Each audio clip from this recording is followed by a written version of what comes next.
நமது சொந்தங்கள் அனைவருக்கும் வணக்கம். நம்ம இன்றைக்கி எதை பற்றி பார்க்க போகிறோம்னு பார்த்திங்கன்னா, ஆனியன் பக்கோடா, வெங்காய பக்கோடா வந்து எப்படி போடலாம் அப்படிங்கிறத பார்க்க போகிறோம். அதுக்கு முன்னாடி நம்ம சேனலுக்கு நீங்கள் தான் புதுசு, நம்ம சேனலுக்கு உள்ள சப்ஸ்கிரைப் பட்டனை கிளிக் பண்ணி அதில் ஆளுங்கிற ஆப்ஷன் கொடுத்துக்கோங்க. நம்ம போடக்கூடிய புதிய புதிய வீடியோக்களும் வந்து சேரும்.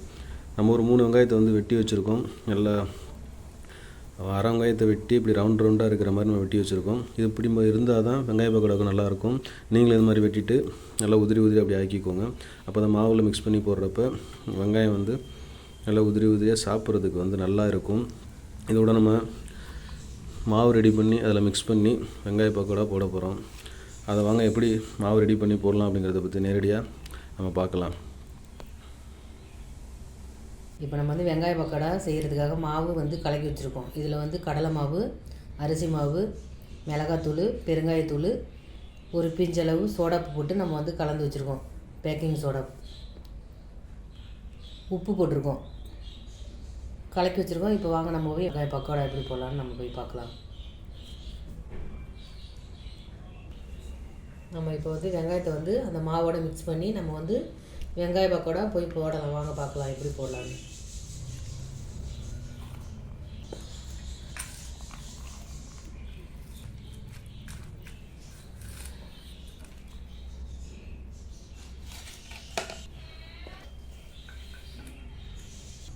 அதை விட ரொம்ப இருக்குது.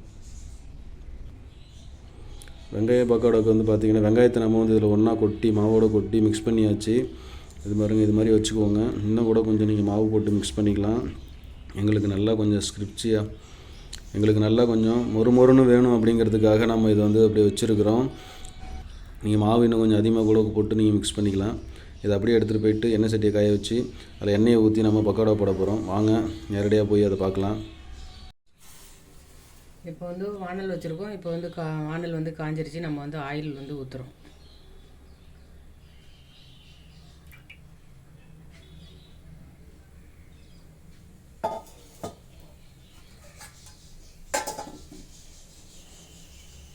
ஆயில் வந்து இன்னும் கொஞ்சம் காஞ்ச பிறகு அது சூடானோன்னா நம்ம பக்கோடா போடலாம்.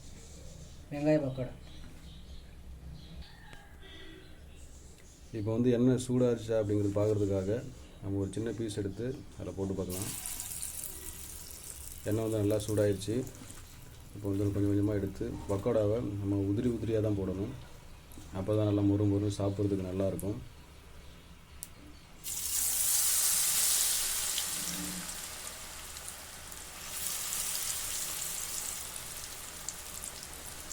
கொஞ்சம் கொஞ்சமாக போட்டு எடுங்க.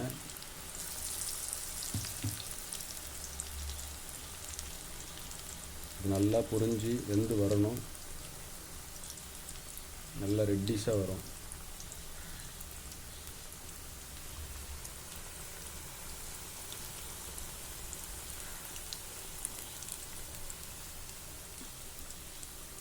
மாவு வந்து நம்ம உடனே பிசைஞ்சு போடுறதுனால அதில் கொஞ்சம் ஒட்டாமல் இருக்குது.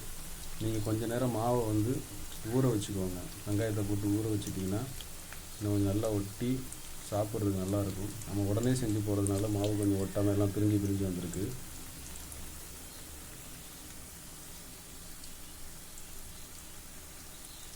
இப்போ நம்ம திருப்பி விட்டுக்கலாம். கொஞ்சமாக நம்ம எண்ணெய் கம்மியாக இருக்கனால அடியில் வந்து பார்த்திங்கன்னா பிடிச்சிரும். அதனால் நம்ம லைட்டாக அப்படி திருப்பி விட்டுக்கலாம்.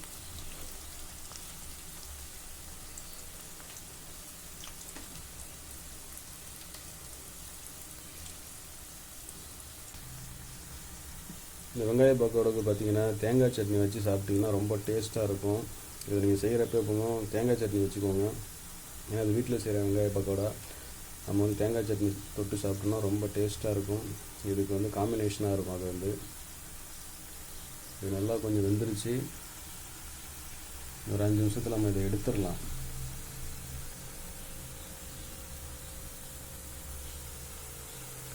நல்லா வெந்துருச்சு அப்படிங்கிறதுனா இந்த நுரை வர்றது வந்து கொஞ்சம் நின்றும் பொரிஞ்சு வர்றது. அப்போ வந்து ஓரளவுக்கு குறைஞ்சதுக்கப்புறம் எடுத்திங்கன்னா உங்களுக்கு வந்து கரெக்டான பாத்தில் இருக்குன்னு அர்த்தம். அதுக்கு முன்னாடி எடுத்துட்டிங்கன்னா கொஞ்சம் மாவாக இருக்கும். நல்லா பொரியணும். பக்கோடா வந்து நல்லா பொரிஞ்சால் தான் டேஸ்ட்டாக இருக்கும். இன்னும் நல்லாயிருக்கும். கரெக்டான பாத்தில் இருக்குன்னு அர்த்தம். இப்போ வந்து நம்ம எடுக்கலாம். ஓரளவுக்கு நுரை வரதெல்லாம் நின்றுச்சு. நம்ம அதை வந்து எடுத்துடலாம். கொஞ்சம் வேகணும். பாருங்கள், நல்லா கலர் கொடுத்துருக்கு. நம்ம அதிகமான கேசரி பவுடர்லாம் சேர்க்கல, கொஞ்சமான நார்மலான ஒரு கேசரி பவுடர் தான் சேர்த்துருக்கோம். கடையில் போடுற தூள் பக்கோடா இப்போ வந்து நல்லா சுட சுட ரெடி ஆயிடுச்சு. இதோட அப்படியே நம்ம தேங்காய் சட்னி வச்சு சாப்பிட்டோம்னா சூப்பராக இருக்கும். சாப்பிட்றதுக்கு ரொம்ப டேஸ்ட்டாக இருக்கும். பாருங்கள், எடுத்தாச்சு. இதே மாதிரி ஒவ்வொரு முறையும் நம்ம வந்து என்ன பண்ணணும், எடுத்துகிட்டு ஒவ்வொரு முறையும் எடுத்துகிட்டு கொஞ்சம் கொஞ்சமாக நம்ம வந்து பக்கோடா போட்டோம்னா நல்லாயிருக்கும். நம்ம அதிகமாக எண்ணெய் ஊற்றுறதுனால கொஞ்சம் கொஞ்சமாக தான் போகிற மாதிரி இருக்கும். நிறையா எண்ணெய் ஊற்றுனீங்கன்னா நீங்கள் சீக்கிரமாக போட்டு எடுத்துடலாம்.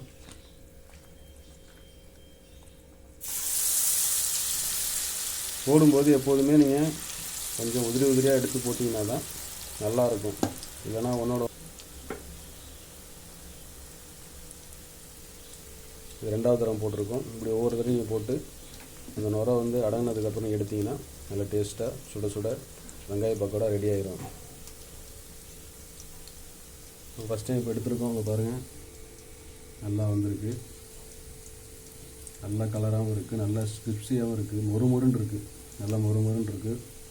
ரொம்ப மொறுமொறுன்னு இருக்காது, கொஞ்சம் சாஃப்ட்னஸாகவும் கொஞ்சம் மொறுமொறுன்னு இருக்கும். அப்போ தான் இந்த பக்கோடா வந்து நூல் பக்கோடா வந்து டேஸ்ட்டாக இருக்கும்.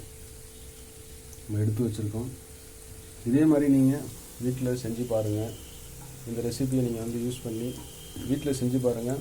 நிச்சயமாகவே வந்து டேஸ்ட்டாக இருக்கும். எல்லா பக்கோடாவும் வந்து நம்ம பார்த்திங்கன்னா இப்போ சுட சுட போட்டு எடுத்தாச்சு. இங்கே பாருங்கள், நல்ல கலரில் கடையில் எப்படி செய்வாங்களோ அதே மாதிரி நம்ம ஈஸியாக வீட்டிலேயே செஞ்சாச்சு. நல்லா மொறுமொறுன்னு இருக்குது. பாருங்கள், நல்லா உதிரியாக மொறுமொறுன்னு இருக்குது. பாருங்கள், கடையில் இருக்கிற மாதிரி நல்லா மொறுமொறுன்னு இருக்குது பாருங்கள். இதே மாதிரி நீங்கள் வீட்டில் செஞ்சு சாப்பிடுங்க. இதுக்கு வந்து காம்பினேஷனாக தேங்காய் சட்னி ஊற்றி சாப்பிட்டிங்கன்னா சூப்பராக இருக்கும். நம்ம தேங்காய் சட்னி ரெடி பண்ணி வச்சுருக்கோம். இங்கே பாருங்கள், தேங்காய் சட்னி ரெடி பண்ணி வச்சுருக்கோம். தேங்காய் சட்னியை விட பெஸ்ட்டு காம்பினேஷன் வேறு எதுவுமே கிடையாதுல. ஊற்றி சாப்பிட்டோன்னா சூப்பராக இருக்கும். இதே மாதிரி நீங்கள் வீட்டில் செஞ்சு பார்த்துட்டு டேஸ்ட் எப்படி இருக்குங்க பற்றி நம்ம வீடியோ கமெண்ட் பாக்ஸில் தெரியப்படுத்துங்க உங்கள் கருத்துக்களை. இந்த வீடியோ பிடிச்சிருந்தால் லைக் பண்ணுங்கள், ஷேர் பண்ணுங்கள், கமெண்ட் பண்ணுங்கள். நம்ம சேனலில் மறக்காமல் சப்ஸ்கிரைப் பண்ணுங்கள். நம்ம சொந்தங்கள் அனைவருக்கும் நன்றி, வணக்கம்.